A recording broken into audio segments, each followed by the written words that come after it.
All right, so as I said to you a moment ago, I have invited a former student, Ginny Luke, who had this same class that you're now embarking on a couple of years ago. She had exactly the same syllabus that you're going to be using, reading the same works, and basically taking the same quizzes and essay topics. So I've asked Ginny to sort of comment in general on how she found the course, what she liked about it, and any advice she might want to give. So, Ginny, what have you got to say?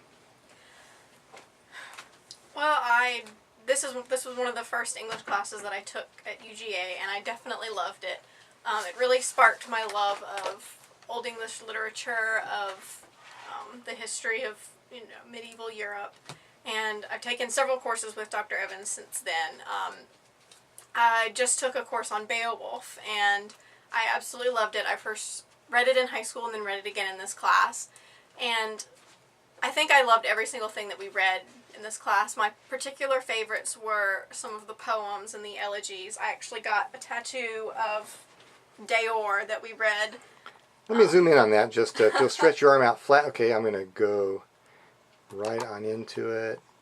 Okay, I'll wait for the focus to focus. I think it's going to focus. There we go. Excellent. That's the tattoo. All right. Back out. Okay. Deor was definitely my favorite poem that we read. The way that I approached this class, we didn't have Wi-Fi at my house, so I would every 2 or 3 times a week I'd go up to the library, and I would, sit down. I would watch the lecture video for the week and take notes on it, on things that I wanted to read, or things that I was going to read that week, and then go home for the rest of the week, do the reading, and then think about the essay prompt as I was reading. And then at the end of the week, I would, write my essay, and I would go up to the library and post it, sort of thing. And it was really important at the beginning of the week to stay on top of all of the class discussion postings. Those really helped to get me out of my sort of train of thought that maybe I was stuck in. I love to read, what other people had to say, and it definitely gave me a lot of ideas of things that I definitely wouldn't have thought of on my own. So you found the discussion postings. Everybody was required to post what? It was 2 comments a week. 2 comments and a question. And a question, yeah, mm-hmm. Yeah. And then other people could respond to that if they wanted to. I'll just say to sort of off camera here that I didn't monitor those things very closely at all. I really wasn't looking over everybody's shoulder to see, what were they saying. I really wanted it to be as free a forum for discussion as possible, and I think I was able to preserve that sort of, not anonymity, but that preserve the freedom of it so people could just talk online, so to speak. Yeah. Okay. Yeah. So people won't think this is just a puff piece where I basically paid you $50 to come and say this is the most fantastic experience I ever had. Is there anything that you might say by way of suggestion that maybe I might have improved the course, or maybe would have made it a better course for people, or some suggestions for how they can deal with some of the let me ask it another way. What was the most unsatisfying or complicated or difficult part of the course for you, Ginny? Well, really, I didn't find anything.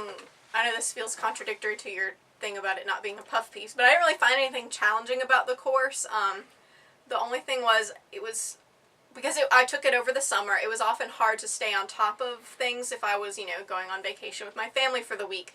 So it's best to not do things the day that they're due. Definitely do them in advance, because there's a lot of work to do if you're just doing it the day that it's all, you're supposed to turn it in, then it's a lot of work. But if you stay on top of it, it's a lot easier, and if you do things as much in advance as you can, that definitely helps. Okay, and maybe one last question. Maybe I'll think of another last question. But to me, looking at the course, the way I designed it, and trying to look at it from the standpoint of the student, what I would think would be the hardest part about it would be the detailed quizzes, the number of quizzes and the number of quiz questions. It gets pretty detailed. How did you deal with that? Gosh, I do remember the quizzes being tough.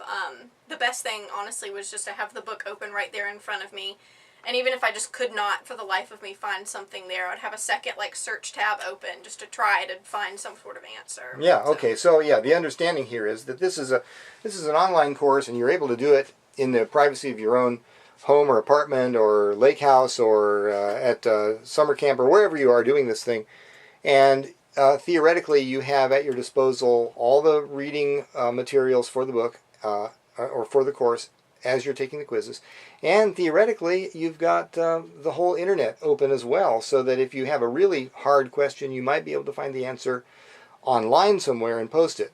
Now, one of the issues there, one of the problems is that these are timed quizzes, and you don't have all the time in the world. So, you got to keep moving, and if you're having to look everything up online or everything up in the book, you're probably going to get behind and not be able to finish the quiz, which would have a negative impact on the grade for the quiz. Does that make any sense at all to you? Yeah.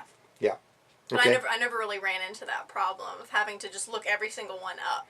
Because you'd read in Yeah. advance. Yeah, as long as you'd done the readings, then it was pretty easy to follow along with the quizzes. Yeah. Okay. Good. And then finally, so what kind of I can't remember. What grade did you get for that? Oh, I got an A. You got an A. Mm-hmm. All right. Good. So people who take the Ginny Luke approach to the class, who follow the advice she's given and stay up on it and don't get behind, I mean, you have every reasonable expectation of being able to hope for an A. Yep. Would be my assessment. Any final remarks you want to make that have occurred to you while we've been talking? You're talking to your fellow students who are following along in your footsteps. Going into this, I wasn't sure it was going to be my cup of tea, but after I'd read into everything and, really just, I fell in love with all the literature. So definitely, even if you are going in not sure, oh, this is really, really old stuff, it's going to be super boring, don't go in with that mindset, because it'll, it could change your whole opinion. Fantastic. All right. Thanks, Ginny. And I'm sure that your audience out there around the country or wherever they are thanks you too.